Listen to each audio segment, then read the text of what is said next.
করবেন। সকলে মিলে একটু উচ্চাই নমস্কার প্রমাণে হরিবল হরিবল হরিবল হরিবল।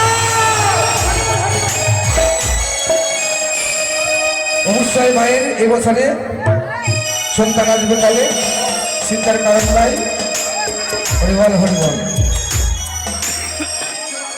এবার আমরা রাধার সঙ্গে মিলিত করে যাব। কেমন?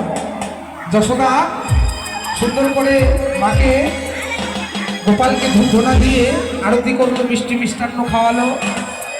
গোপালের মা নিজেই দুনয়নের জল ছেড়ে দিয়ে গোপালকে বলছে, গোপাল তোমার খুব কষ্ট হয়েছে না? তাই তো গোপালের মা কি করলো, ধূপ ধনা দিয়ে গোপালকে আরতি করলো। ওরে ধূপ ধনা দিয়ে দেখো গোপালের মা আরতি করলো।